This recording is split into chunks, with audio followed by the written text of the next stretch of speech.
Hindus in the country of India have lived according to a structured caste system for over 1,000 years.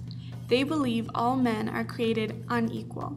The 5 varnas, or castes, came from a legend that each group was created from an ancient being. Each varna has a different role in Hindu society. It is almost impossible for an individual to change their social class. This is because members from each class have unique class names and occupations, which categorize them according to their varna. Hindu people are usually forced by their culture to marry within their social group in order to maintain their distinction.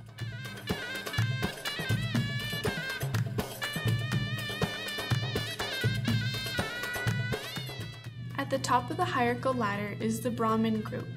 They study religious texts and are the Hindu priests. They also teach the members of the other castes. 9% of India's modern population is made up of the Brahmin group. A Hindu becomes a Brahmin by being born to parents who are priests. Brahmin members are the wealthiest, most educated, and the most powerful because of their leadership role in Hindu religion.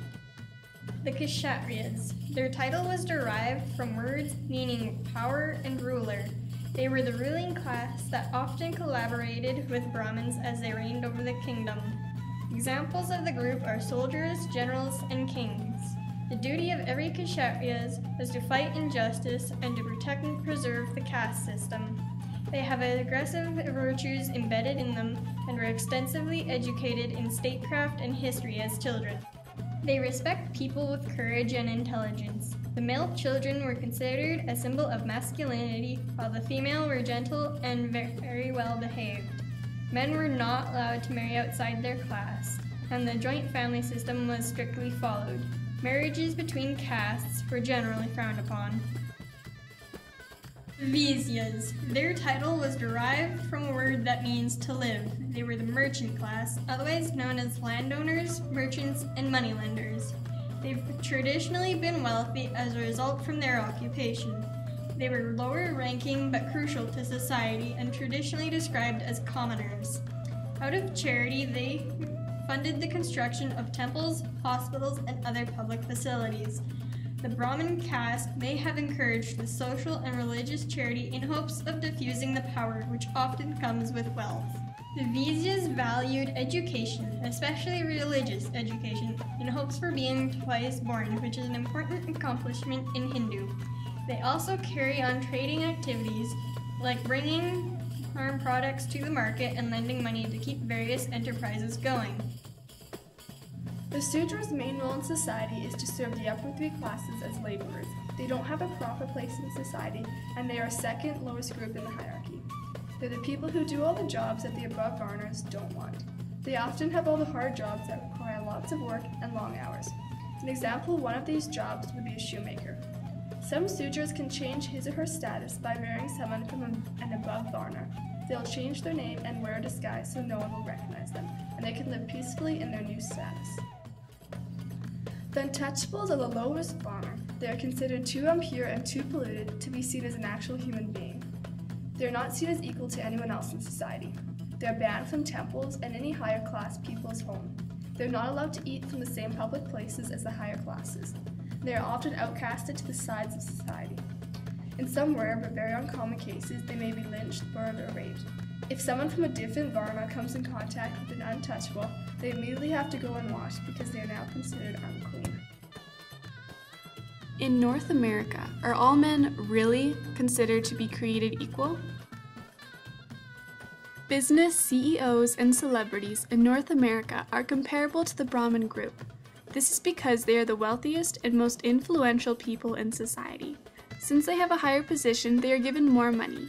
In a year, Walmart's CEO earns $35 million. Also, their power and status give them a desired position, which the rest of society strives for. Their varna is also hereditary. An example is when a celebrity has a child. Tom Cruise's daughter is on a magazine because of her father's fame. Oil rig workers are comparable to the Kshatriya varna because they are able to work together with business CEOs and have power such as BP. BP influenced society when the oil spill occurred in the Gulf of Mexico. Should your job determine your place in society?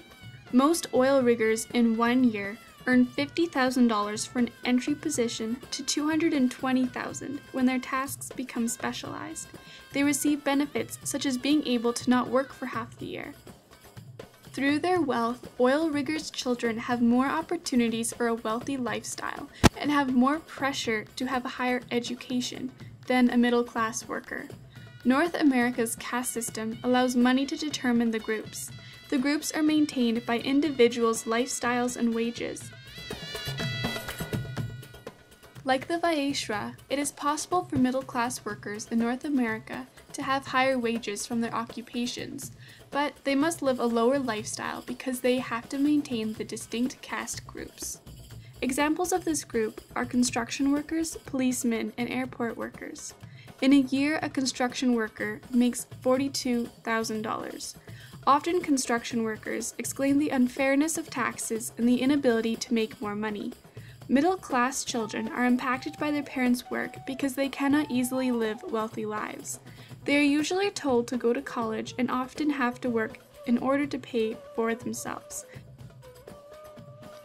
Middle-class workers in North America can improve their social position by winning the lottery, becoming famous, or owning an important business. However, this is very unlikely and difficult to achieve. North Americans could just get jobs as oil workers, except most individuals enjoy their job as a policeman or teacher, and society needs the services that they provide. The lower class of North America is just like the Sudras of the Indian hierarchy. They work the jobs that most people don't want. For example, someone who works at Walmart and makes the minimum wage of $8.75 per hour. The Sudras also make a minimum wage in India. However, their minimum wage is much lower than our own. The untouchables can be compared to the homeless people of our society. Homeless people are often seen as unclean and people don't want to associate with them. Stereotypically, when they are seen as scary, dangerous, or lower in society value. When someone from a higher standard in society is given something by homeless people, they often think that that product is unclean or not good. Although some people reach out to them, many people just choose to ignore them or pretend they don't exist, just like the untouchables. When people walk by them on the street, they don't recognize that they are there, or they cross the opposite street so they don't have to go by them. They are often seen as invisible to the rest.